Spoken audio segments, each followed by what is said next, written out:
Good morning. Today's topic is the diffraction of light. क्या कहता है diffraction of light?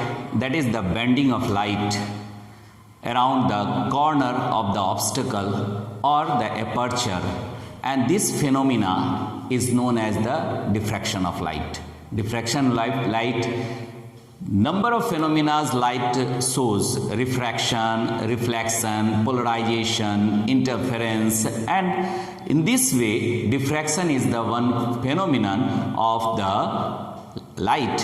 और यहाँ पर क्या देखते हैं हम लोग कि लाइट बैंड करता है जब किसी कॉर्नर से या किसी ऑब्स्टेकल से टकराने के बाद वो लाइट कॉर्नर की ओर बैंड कर जाता है। ये जो फिनोमिना है bending of light around the obstacle, around the corner of the obstacle, around the sharp edge of the obstacle, this phenomena is known as the diffraction of light. देखो कैसे समझेंगे अभी हम लोग diffraction of light को। तो यहाँ पर सबसे पहले कुछ फिगर हम लोग बनाए हुए हैं, फिगर बनाए हैं, उसमें देख रहे हैं कि लाइट अभी लाइट जो है वो पैरेलल चल रहा है और वेव फ्रंट है। यहाँ पर देख रहे हैं पैरेलल वेव फ्रंट है और पैरेलल वेव फ्रंट आगे की ओर मूव कर रहा है और यहाँ पर ऑब्स्टेकल लगा रखा हुआ है। दिस इज द ऑब्स्टेकल, ये है ऑब्स्टेकल। और ये ऑब्स्टेकल में यहाँ पे देख रहे हैं ऑब्स्टेकल जो आप देख रहे हैं यहाँ पे, ये ऑब्स्टेकल लाइट को फर्दर आगे बढ़ने से रोक दे रहा है। तो यहाँ जहाँ पर ऑब्स्टेकल है वहाँ तो रुक रहा है, लेकिन जहाँ ऑब्स्टेकल जहाँ पर ओपनिंग है वहाँ लाइट सीधा जा रहा है। लेकिन इसके बाद भी हम लोग क्या ऑब्जर्व करते हैं कि लाइट कॉर्नर से बैंड कर गया।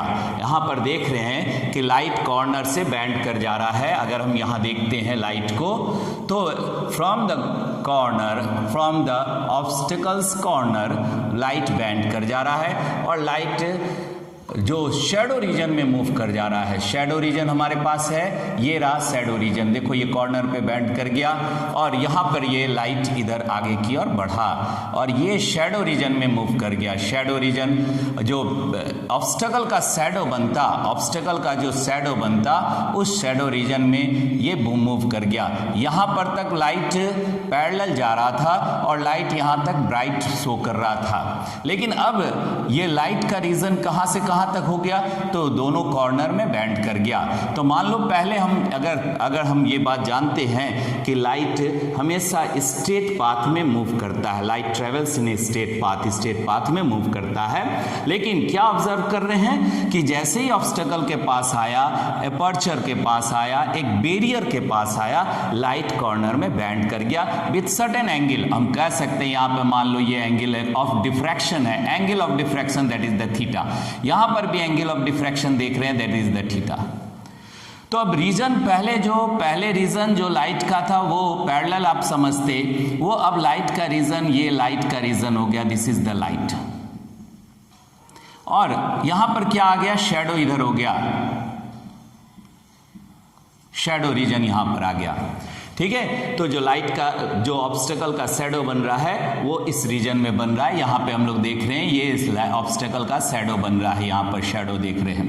ठीक है, ये भी यहाँ पर भी शैडो, आप यहाँ से इधर की ओर शैडो हो गया, ऊपर की ओर शैडो है, नीचे नहीं, यहाँ पे नहीं है, यहाँ लाइटेड रीजन है, ये लाइटेड रीजन हो गया। अगर हम स्क्रीन रखते हैं तो देखते हैं। तो ऐसे हमने समझा यहाँ पर। और ये जो लाइन दिखा रहे हैं that is the plane wave front. ये क्या है, प्लेन वेव फ्रंट है, वेव फ्रंट जो आगे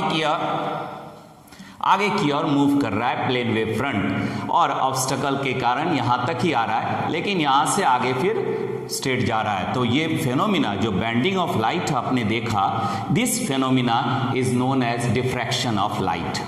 अभी यहां पर हम क्या क्या बात नोटिस कर रहे हैं, हमने यहां ओपनिंग इतना बड़ा देखा है, ठीक है, ओपनिंग है यहां पर, ठीक है। तो ओपनिंग को हम देख रहे हैं, अगर हम ओपनिंग को कम करें, अब इसी बात को समझो, यहां पर यहां ओपनिंग इतना बड़ा है और ये जो गैप है, इसी गैप को हम लोग क्या कहते हैं, that is the distance of the slit कहते हैं। इस गैप को यहां से यहां तक जो गैप आपने कंसीडर किया, ये जो गैप कंसीडर कर रहे हैं, इसको आप कई जगह ए से रिप्रेजेंट करते हैं, कई जगह डी से रिप्रेजेंट करते हैं। That is the distance between the slit, ठीक है, डिस्टेंस ऑफ द स्लिट आप कह सकते हैं, ओपनिंग का जो डिस्टेंस आपने यहां पे लिया। और अगर हम ओपनिंग के डिस्टेंस को कम करें, अगर हम इस ओपनिंग के डिस्टेंस को कम करें तो क्या पाएंगे, ये ऑब्जर्वेशन है, क्या पाएंगे, तो जैसे जैसे आप ओपनिंग को कम करेंगे, नैरो करेंगे, स्लिट का गैप जो है वो नैरो करेंगे, तो हम क्या देखेंगे कि डिस्पर्सन ज्यादा होगा, लार्ज डिस्पर्सन होगा। देखो इसी बात को हम यहां पर बनाए हैं कि यहां पर क्या बनाए हैं कि ये स्लिट का ये नैरो हो गया। देखो यहां पर हम जो गैप लिए वो ए या डी जो आप बोल रहे हो, ये बहुत छोटा सा गैप है, ठीक है, बहुत ही स्मॉल गैप है। और इस गैप से अब डिस्पर्सन देखो यहां से यहां तक आ रहा है, डिस्पर्सन बढ़ गया, ठीक है, ये डिस्पर्सन बढ़ गया। क्यों ऐसा हुआ? अगर नैरो रखते हैं और ज्यादा बड़ा कर दोगे डिस्पर्सन ऑलमोस्ट वेनिश हो जाएगा, अगर ओपनिंग बड़ा हो जाएगा तो डिस्पर्सन कम हो जाएगा। लेकिन जैसे जैसे ओपनिंग नैरो को करते चले जाएंगे, स्लिट के दूरी, the distance of the slit अगर कम कर देंगे, तो ऐसे में डिस्पर्सन जो फैलाव हो रहा है, जो बेंडिंग हो रहा है, लाइट का जो बेंडिंग हो रहा है अराउंड द ऑब्स्टेकल, वो बढ़ जाएगा, वो लार्ज हो जाएगा। ऐसा क्यों हुआ? तो इसके पीछे कारण है। लेकिन सबसे पहले अभी इन दोनों फिनोमिना, जो इन दोनों कंडीशन को जो हम लोग पढ़े अभी, इन दोनों कंडीशन में क्या कंक्लूजन निकाले, तो सबसे पहले कंक्लूजन पे बात करते हैं कि क्या कंक्लूजन है। द लार्ज ओपनिंग, ठीक है, for the large opening dispersion is very low, ठीक है। हम कह सकते हैं, पहला पॉइंट हम यहां लिख रहे हैं, नोट पॉइंट, नोट में आ गए, नोट पॉइंट क्या है पहला, तो पहला नोट पॉइंट लिख रहे हैं, for the large opening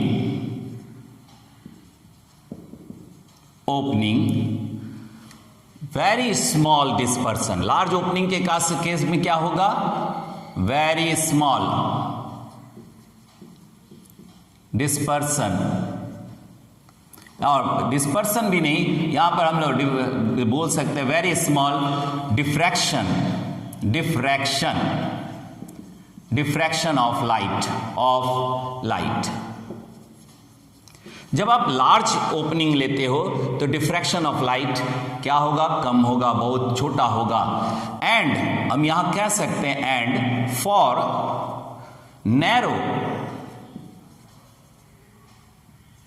narrow opening the diffraction is very large, diffraction is very large। तो ये पहला ऑब्जर्वेशन इस दो फिगर के द्वारा हम लोग समझे, ठीक है, कि अगर ओपनिंग बड़ा कीजिएगा तो डिफ्रैक्शन कम होगा, अगर ओपनिंग छोटा कर दोगे तो डिफ्रैक्शन बढ़ जाएगा, बहुत ज्यादा बेंडिंग होगा। Diffraction means what, the bending of the light around the corner of N obstacle.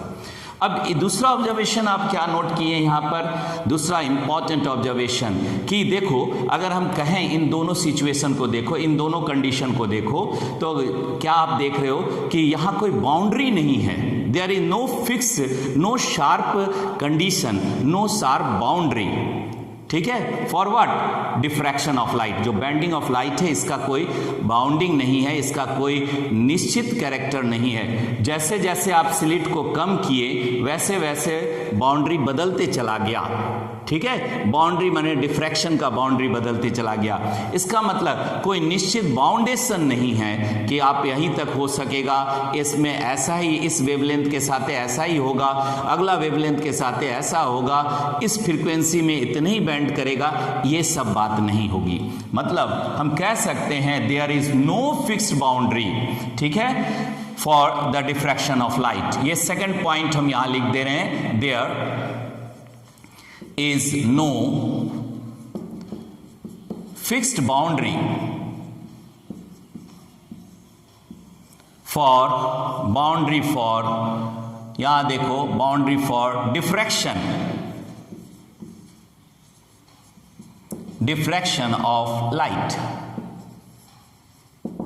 कोई फिक्स बाउंड्री नहीं है। तो इन दोनों ऑब्जर्वेशन को देखिए हमने, पहला आपको इसमें बताए, और हम लोग हमेशा ऑब्जर्व करते हैं कि लाइट कॉर्नर पे बैंड कर जाता है। इस फिनोमिना को हम क्या कहते हैं? डिफ्रैक्शन ऑफ लाइट कहते हैं। अब देखो एक बात यहां बता रहे हैं कि कारण क्या है, what is the reason for the diffraction of light. तो सबसे इंपॉर्टेंट बात यहां पर है कि it is based on the wave nature of the light. Light का दो नेचर होता है, light has the dual character, it shows the particle nature as well as wave nature. तो वेव कैरेक्टर के चलते, वेव नेचर के चलते क्या है, लाइट बैंड करता है टुवर्ड्स द या अराउंड द कॉर्नर और अराउंड द ऑब्स्टकल। तो इस बात को हम लोग कैसे समझेंगे? देखो अभी हम यहां पर इसको मिटा रहे हैं।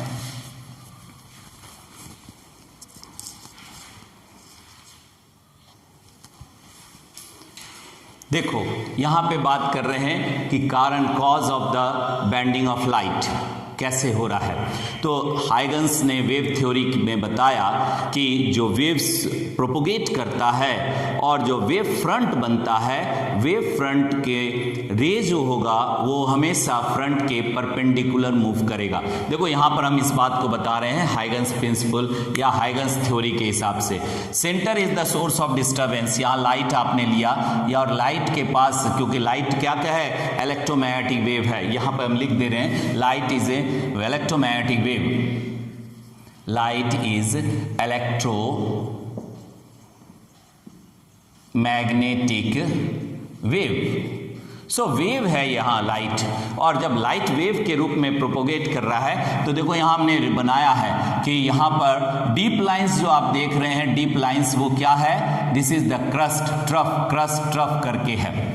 और ऐसे में हम क्या ऑब्जर्व कर रहे हैं, तो हम देख रहे हैं कि ये जो वेव आगे की ओर प्रोसीड कर रहा है, they make a wave front. हम कह सकते हैं ये सब वेव फ्रंट है, these are the wave front. इसको हम बोल सकते हैं ये वेव फ्रंट है, यहाँ पर ये भी वेव फ्रंट है, इसको भी आप वेव फ्रंट बोल सकते हो, ठीक है। These are the wave front. यहाँ पर हम कंसीडर कर रहे हैं ये वेव फ्रंट हो गया, सारा वेव फ्रंट है, ये सभी वेव फ्रंट है। तो यहाँ लिख देते हैं वेव फ्रंट। तो ये वेव फ्रंट जो आगे की ओर प्रोसीड कर रहा है, आगे की ओर बढ़ रहा है, और वेव या लाइट है, मान लो it is the source of light, यहां हम लिख दे रहे हैं it is the source of light.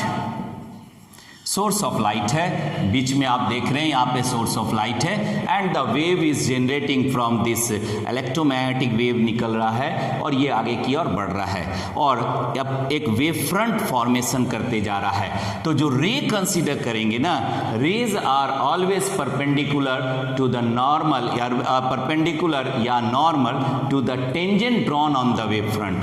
तो हम यहाँ लिख सकते हैं ये रे है, ray of light, ray of light,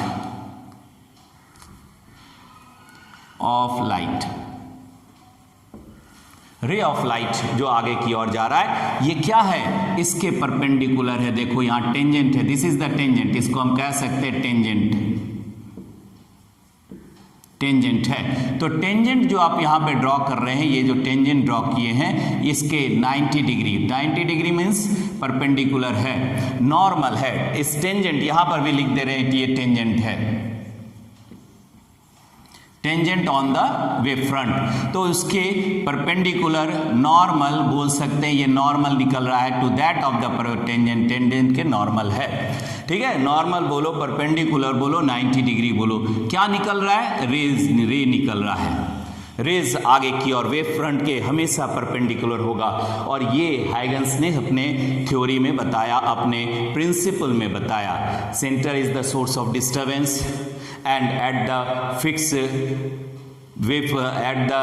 fixed distance or at the constant phase difference it makes a wave front, and every particle in the wave front is a secondary source and it acts as a secondary wavelet. तो ऐसे में फिर वो जो wavelet बना रहा है वो फिर सेकेंडरी सोर्स के रूप में बिहेव करेगा और इस तरह वेव आगे की ओर प्रोसीड करेगा। लेकिन अभी हमको वेव नहीं देखना, हमको ये देखना है कि जो वेव फ्रंट आप कंसीडर किए हैं उससे रे हमेशा परपेंडिकुलर निकलता है, and that is the reason for the diffraction of light. अब बोलो कैसे समझेंगे? तो हम यहां पर ही बता रहे हैं आपको, इसी कंडीशन पे बता रहे हैं, ठीक है। चलो ये सब चीज हम मिटा देते हैं। यहां पे देखिए ये रे मूव कर रहा है यहां से। अब देखो हर एक पार्टिकल, एक जब रे यहां से मूव कर रहा है, स्लिट में जितना भी पार्टिकल है that behaves as a secondary wavelet and they act as a secondary source. So यहां से एक वेव यहां से जनरेट करेगा, ये वेव यहां से ऐसे चला, यहां से वेव ऐसे मूव किया, फिर आगे फर्दर वेव ऐसे मूव कर रहा है। फिर इसी तरह आप यहां पर भी देख रहे हैं, ये इस कॉर्नर में भी वेव आया, यहां से भी वेव आगे की ओर बढ़ा, फिर वेव यहां से भी आगे की ओर बढ़ा और इस तरह वेव यहां पर आगे प्रोसीड कर रहा है, ठीक है। वेव यहां पर आप देख रहे हैं, तो क्या हम ऑब्जर्व कर रहे हैं? सेंटर तो मैक्सिमा जा रहा है, सुपरपोजिशन हो रहा है यहां पर, लेकिन रे जो है वो टेंजेंट, यहां पर आप टेंजेंट ड्रॉ करते हैं तो इस टेंजेंट के 90 डिग्री पे रे मूव कर रहा है, बैंड कर रहा है। सभी जगह रे निकलेगा, रे light will propagate in every place. अगर हम यहां से भी लेंगे तो यहां से भी लाइट इस तरह करके आगे की ओर प्रोसीड करेगा, ये रहा लाइट, ठीक है। रे आगे की ओर बढ़ रहा है, everywhere light will move and light travels in straight path. तो क्या देखें, हर एक जगह हम यही बात बता रहे हैं कि ये जो वेव फ्रंट के नॉर्मल आप कंसीडर करते हैं 90 डिग्री, द रे विल प्रोपोगेट, ठीक है। तो ऐसे में ये सेकेंडरी सोर्स, ये सोर्स हो गया, this point become the source, ये पॉइंट क्या हो गया? सोर्स हो गया। और यहां पर भी आप इस पॉइंट को सोर्स के रूप में ले सकते हैं। तो ऐसे में वेव दोनों पॉइंट से जनरेट किया, तो ऐसे में आप यहां पर एक परपेंडिकुलर लेंगे, टेंजेंट ड्रॉ करेंगे यहां पर, और जो रे बैंड किया वो टेंजेंट टू दिस 90 डिग्री यहां पर बैंड किया, चला। तो ऐसे में रे आगे की ओर मूव किया क्योंकि ये सोर्स बन गया और सोर्स से वेव जनरेट किया, तो वेव फ्रंट के परपेंडिकुलर। तो ऐसे में हम क्या नोटिस फिर कर सकते हैं? नोट पॉइंट क्या हो गया? नोट पॉइंट हो गया that the ray propagate normal to the tangent drawn on the wave front. The rays propagate या ट्रेवल, रेज ट्रेवल नॉर्मल और परपेंडिकुलर भी बोल सकते हैं to the tangent drawn on the wave front जो आपने कंसीडर किया, यहां पर भी देखो ये सब वेव फ्रंट है, ठीक है। वेव जो आगे की ओर बढ़ रहा है तो फ्रंट बना करके आगे की ओर बढ़ रहा है, तो उस फ्रंट के परपेंडिकुलर रेज मूव करेगा, रेज ट्रेवल करेगा और ये बैरियर तक ही रहेगा। तो इसी कारण से रे, और रे क्या है? एवरी डायरेक्शन मूव कर रहा है। जब सोर्स से रेज एवरी डायरेक्शन है, unidimensionally to every direction it will move. तो ऐसे में जहां तक बैरियर नहीं है वहां तक वो रे मूव करेगा, दोनों ही जगह। और यही कारण है कि शैडो रीजन में भी लाइट टर्न कर गया। सो वेव नेचर अगर हम जानते हैं, हाइगन्स का वेव थ्योरी अगर हम जानते हैं, तो हम समझ सकते हैं कि डिफ्रैक्शन ऑफ लाइट क्यों हुआ, डिफ्रैक्शन ऑफ लाइट का कारण क्या है? वेव का प्रोपोगेट। अब यहां पर भी हम इसी चीज को बताए हैं कि स्लिट तो आपने कम कर दिया, ये हो गया point source, that become the point source. इसको हम कह सकते हैं पॉइंट सोर्स। और ये पॉइंट सोर्स सेकेंडरी सोर्स हो गया। जो लाइट पहले बाहर से आ रहा था, मान लो लाइट इधर से आ रहा है, लाइट यहाँ से आ रहा है, लाइट यहाँ आ रहा है, लाइट इधर से आ रहा है, तो ये जो लाइट यहाँ पर आ रहा है, ये लाइट इस पॉइंट में जो पार्टिकल है उसमें सेकेंडरी वेव सोर्स के रूप में बिहेव हो गया और सेकेंडरी सोर्स के रूप में वो एक्ट करने लगा। तो लाइट यहाँ से प्रोपोगेट किया आगे की ओर, तो ऐसे में इट विल बैंड। और क्या देख रहे हैं? वेव के परपेंडिकुलर नॉर्मल, यहाँ अगर आप ड्रॉ करते हैं दिस इज द नॉर्मल, तो ये नॉर्मल ड्रॉ करेंगे, टेंजेंट ड्रॉ करेंगे, तो इसके 90 डिग्री पे रे मूव कर रहा है। और इसी कारण से क्या हुआ, डिफ्रैक्शन हुआ, लाइट का बैंड कर जाना, बेंडिंग एबिलिटी हुआ। वेव नेचर के चलते बेंडिंग एबिलिटी को समझे। तो ये पॉइंट भी बहुत इंपॉर्टेंट है। This is the reason, this is the cause for the diffraction of light, that rays travels normal और perpendicular to the tangent drawn on the wave front. तो यहाँ तक हम लोग बात को समझे। अभी और कई फेनोमिना के द्वारा हम इसको समझेंगे कि लाइट कैसे बैंड कर जा रहा है। एक तो आपने देखा कि लाइट, अगर हम यहाँ पर प्लेन वेव फ्रंट कंसीडर किए थे और आगे भी हम प्लेन वेव फ्रंट कंसीडर कर रहे हैं, तो ऐसे में लाइट ऑब्स्टेकल पे आने के बाद रुक जाता है, लेकिन ओपनिंग से ये बैंड कर गया। रीजन भी हम जाने कि according to the Huygens wave theory, ठीक है, तो बैंडिंग हो गया लाइट का। अभी देखो एक फेनोमिना और देखते हैं हम लोग। मान लो यहाँ पे बात कर रहे हैं कि रेज, यहाँ देखो ये नॉर्मल रेज है। रेज क्या है, raise travel in a straight path, raise travel in straight path,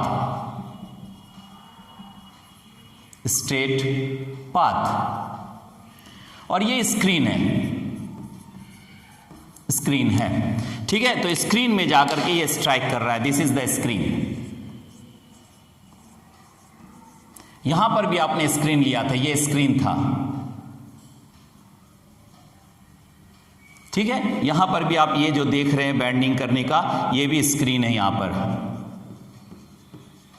अब अगर हम यहां बात करते हैं तो यहां पर भी हम यही समझेंगे कि जो पार्टिकल यहां आप ले रहे हो, यहां भी पार्टिकल ले रहे हो, यहां भी पार्टिकल ले रहे हैं, यहां भी पार्टिकल ले रहे हैं।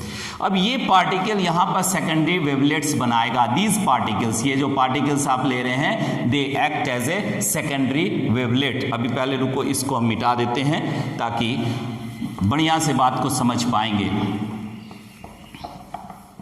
देखिए यहां पे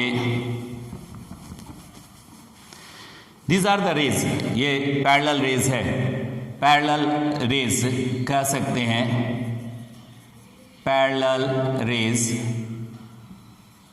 ट्रेवल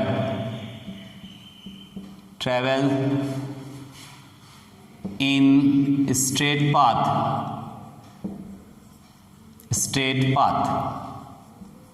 और ये स्क्रीन है, दिस इज द स्क्रीन, यहां पर आप स्क्रीन देख रहे हैं, दिस इज द स्क्रीन। तो क्या ऑब्जर्व कर रहे हैं कि हर एक पार्टिकल, ये दीज आर द पार्टिकल्स, ये क्या है, इसको हम कह सकते हैं particle behaves as a secondary wavelet. ये सेकेंडरी वेवलेट बना रहा है, produces the secondary wavelets. These particles are the secondary source and it will produce the wave. यहां पर से ये क्या बनाएगा, वेव बनाएगा, वेव प्रोड्यूस करेगा। ऐसे करके मान लो, सपोज करो कि हम यहां पर वेव का बना रहे हैं, दिस इज द वेव, इस तरह करके वेव प्रोपोगेट कर रहा है। हर एक जगह से, यहां से भी होगा, यहां से भी होगा, हर पार्टिकल से वेव बनेगा। यहां भी वेव बन रहा है, यहां भी वेव बन रहा है, यहां भी वेव बन रहा है। इसी तरह यहां पर भी आप वेव बना रहे हो, यहां भी वेव बन रहा है। इस तरह वेव्स बन रहा है। और हम देख रहे हैं कि इस पार्टिकल से यहां पर टेंजेंट ड्रॉ करेंगे तो टेंजेंट के हिसाब से लाइट यहां पे स्ट्राइक करेगा। लाइट ट्रेवल कर रहा है, टेंजेंट के परपेंडिकुलर लाइट ट्रेवल कर रहा है, जैसा अभी आपने पढ़ा, यहां पर समझे, ठीक है। यहां भी आपने समझा। तो यहां पर ये लाइट यहां से, ये सोर्स हो गया, दिस इज द सोर्स, इसी को सोर्स के रूप में हम कंसीडर कर रहे हैं। और लाइट यहां से बैंड किया, बैंड करके नॉर्मल, इस यहां पर टेंजेंट आपने ड्रॉ किया, तो ये टेंजेंट के normal to the tangent 90 degree the light will propagate और रेज विल मूव। रेज चल रहा है और ये रेज इस रीजन में चला आया जो शैडो रीजन था। अगर हम सिर्फ स्ट्रेट लाइट के स्ट्रेट कैरेक्टर को लेते कि लाइट सिर्फ स्ट्रेट ट्रेवल करता है, तब तो जितना ऑब्स्टेकल था उतनी दूर तक आपका क्या रहता, शैडो बनता, वहीं तक शैडो, ये शैडो रीजन हो जाता। लेकिन क्या देखे, लाइट बैंड कर गया और लाइट क्या बैंड किया, शैडो रीजन में चला आया और शैडो को नीचे कर दिया। इस ऑब्जेक्ट का शैडो, ये जो ऑब्जेक्ट आपने लिया है, ऑब्स्टेकल लिया है, ऑब्स्टेकल जो लिए उसका शैडो यहां बन रहा है, this is the shadow. Shadow के रीजन में मूव कर गया, जबकि शेडो रीजन यहां से यहां तक होना चाहिए था, यहां से लेकर के यहां तक शेडो रीजन होना चाहिए था, लेकिन शेडो रीजन घट गया और अब ये ब्राइट हो गया, शेडो घट करके यहां तक आ गया, ब्राइट हो गया, ये पोर्शन लाइटेड हो गया, ठीक है। लेकिन लाइट कैसा हुआ, अब यहां पर भी एक फ्रिंज पैटर्न हमको मिलता है। फ्रिंज पैटर्न मीन्स ब्राइट फिर डार्क फिर लाइट ब्राइट फिर डार्क फिर लाइट ब्राइट, मतलब धीरे धीरे धीरे धीरे घटते हुए पूरा डार्क आ जाएगा। मतलब कह सकते हैं यहां पे डार्क बनाया, यहां और ज्यादा मोटा डार्क बनाया, यहां और ज्यादा मोटा डार्क बनाया, माने लाइट घट रहा है। देखो देखो मोटा जो हमने विड्थ दे रखा है, इस विड्थ से पता चल रहा है कि लाइट घट रहा है, यहां पर बहुत पतला सा बना, तो ये फ्रिंजेस बना और इसके बाद पूरा डार्क हो गया। ये फ्रिंज कैसे बना, ये फ्रिंज बना ड्यू टू सुपरपोजिशन। देखो यहाँ पे मान लो हम क्रस्ट ट्रफ कर रहे हैं, तो ऐसे यहाँ से भी रे मूव करेगा और यहाँ से भी रे मूव करेगा अलग अलग जगह। अब यहाँ से वेव जा रहा है और मान लो this is the case of superposition of the light, superposition of the wave, ठीक है। तो जो वेव यहाँ पर लाइट वेव जो आप कंसिडर कर रहे हैं, इलेक्ट्रोमैग्नेटिक वेव जो कंसिडर कर रहे हैं, हर एक पार्टिकल से वेव जनरेट कर रहा है। From each particles the wave will generate, because every particle in this path act as a secondary source. It produces the secondary wavelet. So on that case हर एक से वेव जनरेट कर रहा है, यहाँ एक वेव जनरेट किया था, यहाँ पर एक वेव जनरेट करेगा, यहाँ पर एक वेव जनरेट कर, तो ये क्या है, एक दूसरे को मीट करेगा। Crest trough trough crest crest crest trough trough meet करेगा, तो ऐसे में फ्रिंज यहाँ पर प्रोड्यूस करेगा।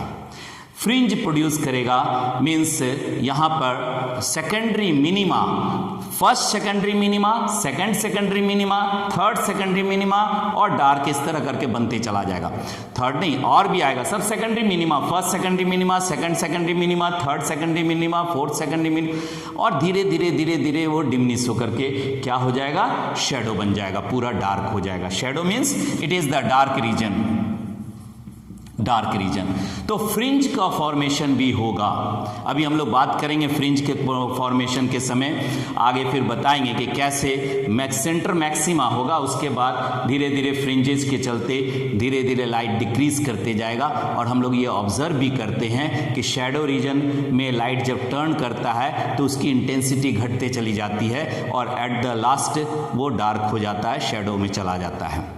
तो इंटेंसिटी क्यों घट रहा है और कारण क्या है, तो वही वेव कैरेक्टर है जिसको आपने देखा। एक वेव क्रस्ट ट्रफ अगर मीट करता है तो वहां पर क्या हो जाएगा, डार्क हो जाएगा, लेकिन क्रस्ट मीट करेगा तो ब्राइट हो जाएगा। लेकिन क्योंकि हर एक का फ्रीक्वेंसी अलग अलग है, इसलिए लाइट का इंटेंसिटी भी घटते चला जाएगा, ठीक है। वेवलेंथ भी अलग हो जाएगा और फ्रीक्वेंसी भी अलग हो जाएगा और फेज डिफरेंस भी अलग हो जाएगा, ठीक है।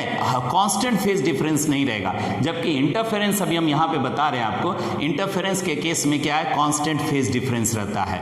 और कंडीशन क्या है कि हम सोर्स एज ए क्या लेते हैं, कोहेरेंट सोर्सेज लेते हैं। तो ऐसे में source have the same character of same wavelength and same frequency, same amplitude and same wavelength तो आप ले ही रहे। तो ऐसे कंडीशन पे वहाँ पर जो फ्रिंजेज बनता है वो डार्क और ब्राइट और डार्क और ब्राइट बनता है, लेकिन वहाँ भी बैंडिंग ऑफ लाइट है around the corner, around the sharp edge of the corner obstacle और एपर्चर जो भी आप लेते हैं, उससे वो शार्प एज की ओर बैंड कर जाता है, लाइट का बैंड कर जाना। मतलब यहाँ पर भी इंटरफेरेंस में भी हम लोग यहाँ पर भी डिफ्रैक्शन ऑफ लाइट को देखते हैं। तो इंटरफेरेंस में भी हम यहाँ बात कर रहे हैं। तो मान लो अब इंटरफेरेंस देखो, यहाँ तक तो आपने समझा कि फ्रिंज का फॉर्मेशन होगा, क्या चीज का फॉर्मेशन होगा, फ्रिंजेज का फॉर्मेशन होगा। जैसे फ्रिंज आपने पढ़ा था कहाँ पर, तो इंटरफेरेंस में पढ़े थे, लेकिन वहाँ सस्टेन इंटरफेरेंस हो रहा था, मतलब कांस्टेंट अमाउंट में फ्रिंज बन रहा था, उसका फिक्स पाथ था, फिक्स पोजीशन था फ्रिंजेज का, वो dark bright dark bright dark bright with the same intensity, with the constant intensity बन रहा था। लेकिन वहाँ पर भी डिफ्रैक्शन का पैटर्न है, डिफ्रैक्शन मीन्स बेंडिंग, लाइट का बेंड कर जाना। तो ये बात भी हम यहाँ पे देख रहे हैं। कैसे? तो आपने यहाँ पे कोहेरेंट सोर्स लिया है, इंटरफेरेंस में कोहेरेंट सोर्स लेते हैं S1 and S2, this is the two coherent sources and the wave will generate. देखो यहाँ पर भी वेव जनरेट कर रहा है, यहाँ से आपने एक वेव लिया, फिर यहाँ एक उसका अगला वेव माने क्रस्ट ट्रफ कर रहे हैं, यहाँ से भी क्रस्ट ट्रफ बना रहे हैं। तो आपको सेंटर मैक्सिमा मिल रहा है, मान लीजिए ये आपका सेंटर मैक्सिमा हो गया।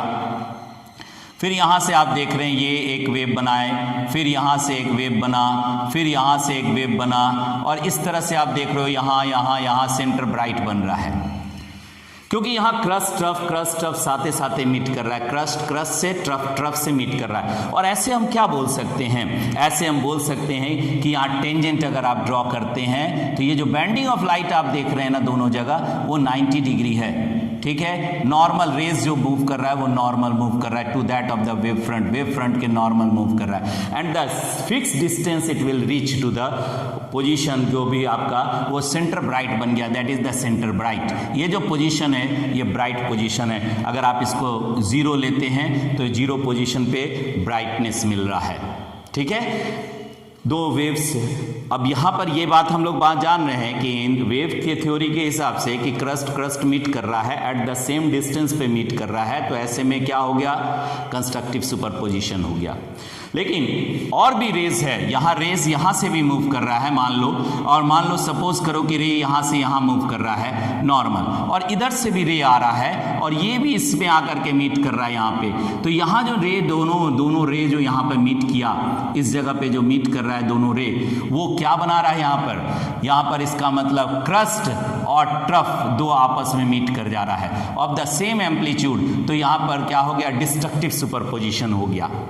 तो यहाँ पर क्या बनाया? डार्क बैंड बनाया, जबकि यहाँ क्या था? कंस्ट्रक्टिव सुपर था और ब्राइट सेंटर ब्राइट था, सेंटर ब्राइट। लेकिन यहाँ क्या बनाया? डार्क बनाया, क्योंकि यहाँ डिस्ट्रक्टिव सुपरपोजिशन हुआ। इस तरह रेज जो है वो नॉर्मल मूव कर रहा है और बैंड कर रहा है, ठीक है। तो आपने यहाँ पर क्या कंसीडर किया था? नैरो स्लिट कंसीडर किए थे, पॉइंट सोर्स कंसीडर किए थे, ठीक है। तो हमने अभी बताया कि जब हम पॉइंट सोर्स लेते हैं तो डिफ्रैक्शन लार्ज होता है।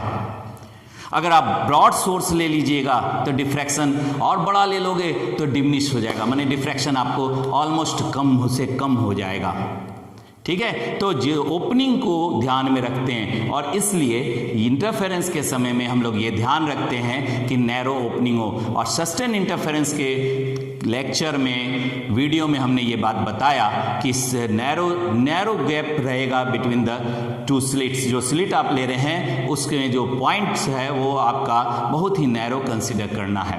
तो इसमें भी डिफ्रैक्शन हो रहा है। Interference is also a part of the diffraction of light, because here also we consider the wave nature of the light, और उसी के हिसाब से फ्रिंज का फॉर्मेशन हो रहा है। बस अगर हम इंटरफेरेंस के फ्रिंज को समझ रहे हैं तो उसी तरह आपका यहाँ पर भी फ्रिंज बन रहा है, लेकिन अंतर क्या है कि यहाँ पर कोहेरेंट सोर्सेज है, और यहाँ कोहेरेंट सोर्स होने के कारण सेम फ्रीक्वेंसी सेम वेवलेंथ दोनों पॉइंट से निकल रहा है। सेम फ्रीक्वेंसी यहाँ भी न्यू है और वेवलेंथ है, एम्पलीट्यूड सेम है, इसके लिए भी new, wavelength and amplitude same है।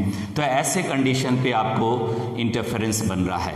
सो डिफ्रैक्शन भी सुपरपोजिशन का केस है, वेव कैरेक्टर है। अभी आपने समझा कि वेव नेचर ऑफ लाइट के चलते बेंडिंग ऑफ लाइट हो रहा है। तो ये इस पॉइंट को देखिए, और आगे हम लोग बात करेंगे टाइप्स ऑफ डिफ्रैक्शन, और डिफ्रैक्शन को कैसे देखते हैं। ना देखो, टू टाइप्स ऑफ डिफ्रैक्शन हम लोग देखते हैं। कौन कौन सा है? तो फ्रेस्नेल्स डिफ्रैक्शन एंड फ्रेनहोफर्स डिफ्रैक्शन। और इसका अभी हम लोग आगे चल करके सिंगल स्लिट एक्सपेरिमेंट भी करेंगे for the diffraction of light. So ऐसे में फ्रेस्नेल्स डिफ्रैक्शन में क्या है कि source and the screen both are at the finite distance. यहाँ हम लिख देते हैं source and screen both are at finite distance,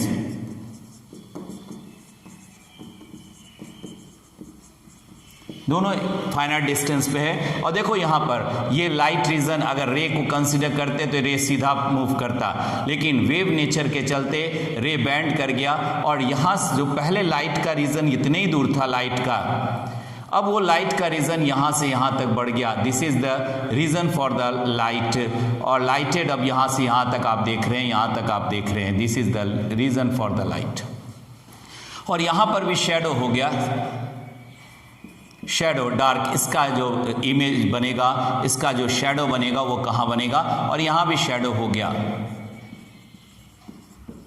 तो ये फेनोमिना जो हम देखते हैं जिसमें कांस्टेंट या फिक्स डिस्टेंस पे, फाइनाइट डिस्टेंस पे क्या है, सोर्स और स्क्रीन होता है, तो वो कहलाया Fresnel's diffraction. Fraunhofer's diffraction Young double single slit experiment जो हम लोग करेंगे उस जगह पे फ्रेनहोफर्स डिफ्रैक्शन को ही कंसीडर करेंगे। यहाँ पे क्या देखें, light come from the infinity, और लाइट और स्क्रीन दोनों कहाँ रहता है, एट इनफाइनाइट डिस्टेंस। यहाँ फाइनाइट डिस्टेंस लिखे थे और वहाँ इस केस में क्या हो जाएगा, both light and the screen, both source and screen, both source and screen are at infinite distance। तो ऐसे में आपने यहाँ पे कॉन्वेक्स लेंस यूज किया और जो पैरेलल रेज आ रहा था वो यहाँ पे स्ट्राइक किया। अगर हम यहाँ पे देखें और अगर यहाँ पर से ऑब्स्टेकल है, दिस इज द ऑब्स्टेकल, यहाँ लिखा हुआ है ऑब्स्टेकल, तो यहाँ से बैंड करेगा ray and it will strike to this position due to the wave character के हिसाब से स्ट्राइक करेगा सभी पॉइंट से, क्योंकि यहाँ पर भी पार्टिकल, यहाँ भी पार्टिकल, यहाँ भी पार्टिकल सेकेंडरी सोर्स के रूप में बिहेव करेगा एंड इट विल डेविएट। तो यहाँ से ये पैरेलल डेविएट करेगा और इस जगह पे स्ट्राइक करेगा and it will again make a somewhere the point, और ऐसे में ये डिफ्रैक्शन का पॉइंट बना रहा है और ये एंगल ऑफ डिफ्रैक्शन हो गया, एंगल ऑफ डिफ्रैक्शन थीटा। तो फ्रेनहोफर्स के कंडीशन पे हम लोग सिंगल स्लिट एक्सपेरिमेंट करेंगे और आगे नेक्स्ट वीडियो में हम लोग इस चीज़ को देखेंगे, डिफ्रैक्शन पैटर्न को। ठीक है, till that good luck to all of you.